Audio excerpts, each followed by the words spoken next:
Radio Gaga, Radio Goo Goo, Radio Gaga. Oh, hi. I was just finishing up my singing lessons with Freddie over here. I'm Arun, a Chennai based cartoonist. And today, I'm going to introduce you to the funny world of caricatures. Let's go. A lot of people I know get confused between cartoons, comics, and caricatures. So let's take a quick look at these different art forms. You have news cartoons, also called as editorial or political cartoons, which convey the latest news headline of the day to the reader in a fun and engaging way. Then there is the gag cartoon, which is more of a joke cartoon. And you all know animated cartoons that you've been watching from childhood, from Tom and Jerry to Mickey Mouse to the Dexters and Chota Bean. Next we have the comic strip, which has recurring characters and tell a fun, tiny story in 3 to 4 panels.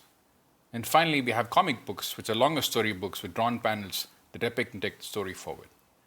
There are further variations and divisions, but these should do now to have a basic understanding of these art forms.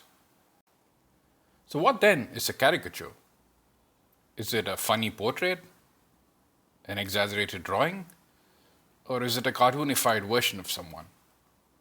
They're all correct to some extent. The famous caricaturist Tom Richmond in his book defines it as a portrait with the volume turned up.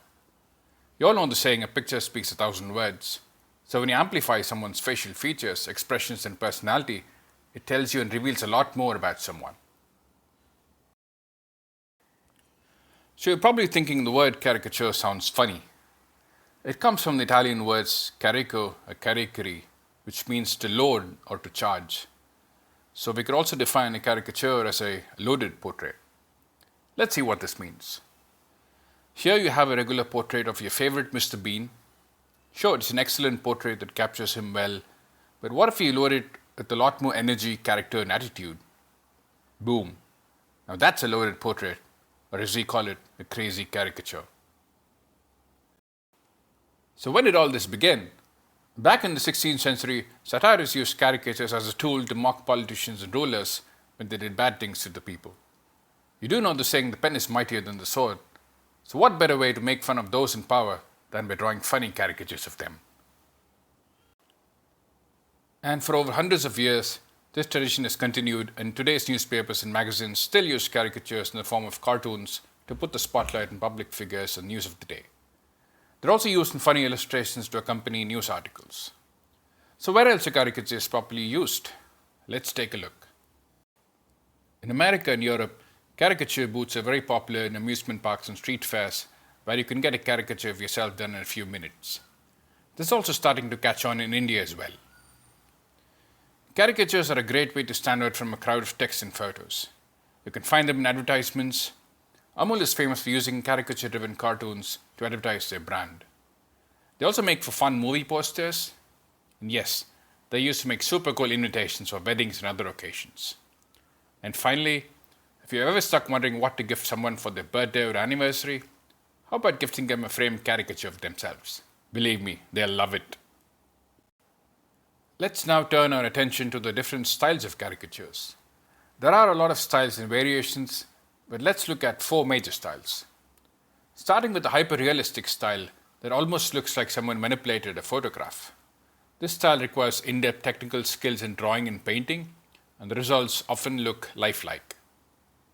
On the other hand, you have a more simpler economic style that is elegantly crafted with clean, simple strokes. And in today's world, the styles that are more popular are what we call vector or minimalist caricatures. These are created using clean, geometric or abstract shapes. And if you push them even further, you have hyper-minimalist style where you don't even need to capture all the features, but yet manage to show the essence of someone that you can immediately recognize using a key shape or feature or an icon. This is my favorite style of the lot. They do say less is more. So what do you need to begin practicing this art? For starters, a basic notebook and pencil will do. In case you do go on to a career in art or want to explore the digital possibilities, then you can always invest in a digital art tablet like the iPad or the Wacom. Now let's look at the different stages of creating a caricature. The first is to pick your subject. Ideally, you want to pick a friend or a family member, but make sure they have a sense of humor, as you will be drawing funny faces of them. Or to be on the safer side, can always pick a celebrity, maybe your favorite cricketer or movie star. Once you've identified a subject, make sure to collect 4 to 5 different photos of them from Google.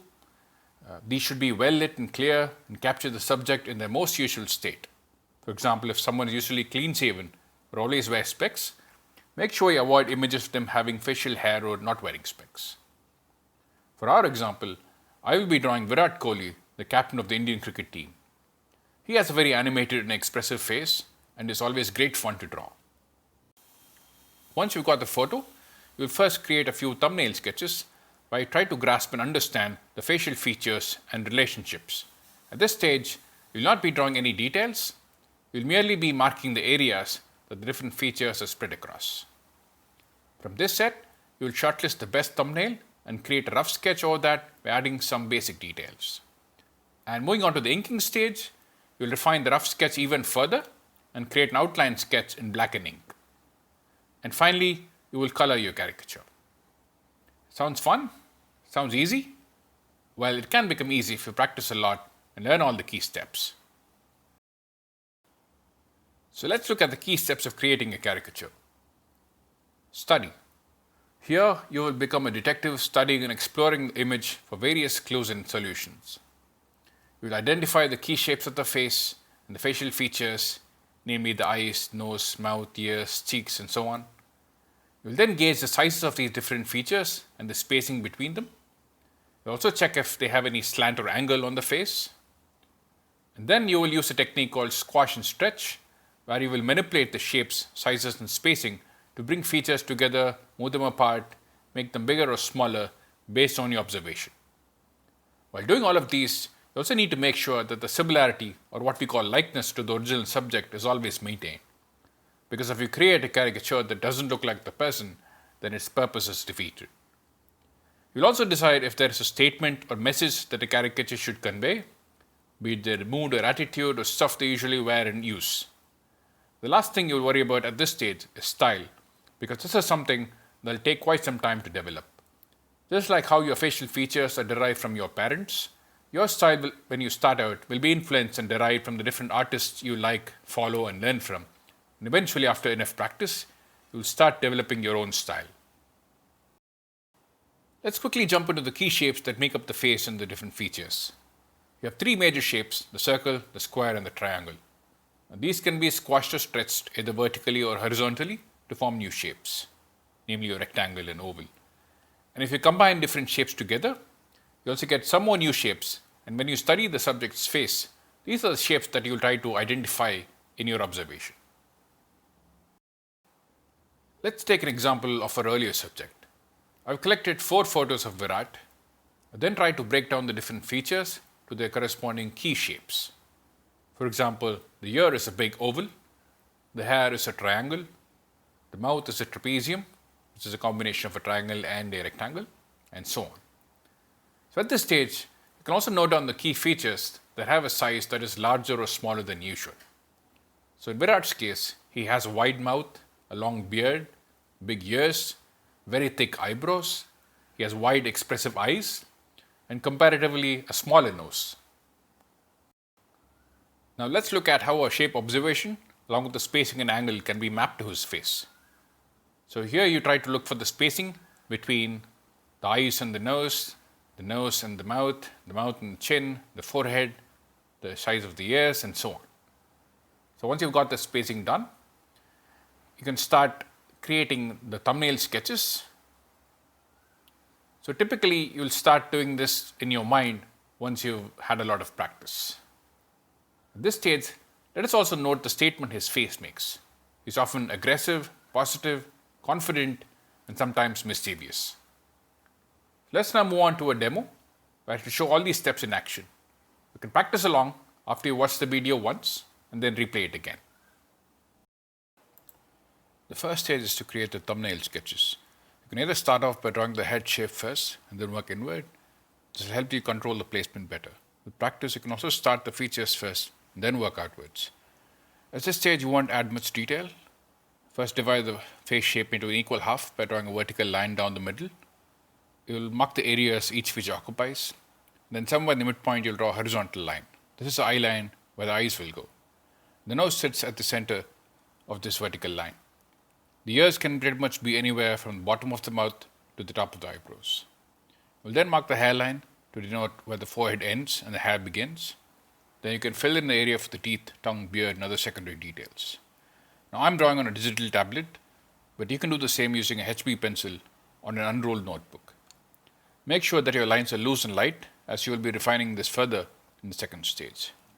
Try to create about 5 different sketches with different exaggeration choices so that you can analyze what works best and then improve on that. If you draw only one, you might get stuck on it in later stages and not have the flexibility to improve it further. In my case, my first thumbnail proved to be the best option.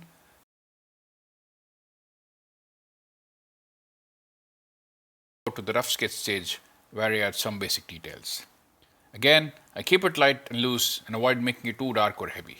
For this stage, you could probably use a 2B pencil that's slightly bit darker and thicker than HB. So here I'm just mapping out the different areas for the teeth, the mouth, the nose, the eyes, and the eyebrows, just to get a sense of whether this resemblance is working or not.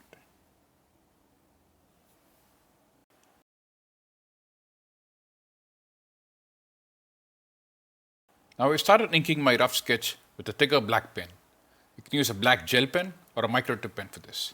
Now I just draw the base sketch and ink the lines that look fine. At this stage you can make further refinements if you're confident about them. In my case, I realized that the cheek can be made more prominent and the forehead can be narrowed down just a bit because his face is at an angle, and doing this helps accentuate the features better. Also, the other ear should not be visible at all, so I fix it by removing that. I make the jaw and the tip of the beard more prominent because of the way his head is tilted. I also make the tip of the nose just a bit wider and shorter. This is what we call pushing the features to add some more exaggeration and make the face pop. For the ears, I add a simple oval with an S shape for the inner ear, and for the hair, I add sharp spiky lines that follow the direction of the shape. Then I finish up by adding a thick mustache and beard by filling it with the thick lines fully, and finally I add the neckline and the shoulders. Now we're all set for coloring. I start off by filling the face and the neck with basic skin color. Now if you're doing this on paper, you can probably use a color pencil for the coloring stage. And then I can add some shadows and highlights by using a darker shade of brown below the neck, inside the ears, under the eyes, and so on. And we can add some highlights by adding a lighter shade of brown or white for the edge of the face, like the cheekbones, the forehead. Then I fill in the India color t-shirt.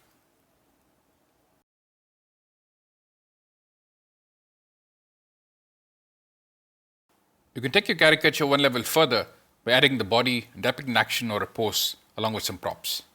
I decided to show him eating a cricket ball for breakfast on the morning of a match, where he's already visualizing scoring yet another century. So where do you go to learn more about caricatures? These are some of the best books on the subject.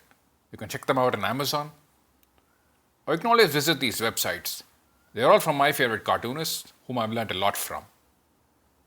Or you can always Google or YouTube caricatures and you'll find different styles and artists. Then you can follow those that you like and enjoy. Or feel free to get in touch with me. In case you need further queries or guidance, I'd be glad to help you out. Before you go, I have some homework for you. Once you finish watching this video, pick a subject to caricature. It could be a friend or a family member or a celebrity. Draw a caricature of that person on your notebook using pencil and pen. Take a photo of it and mail it to me at this email ID, and I shall give you further tips and guidance if needed. So we come to the end of this session. I hope you had great fun and hopefully I taught you something new. You can get in touch with me on Instagram or through email, and look forward to seeing your caricatures. Happy caricaturing.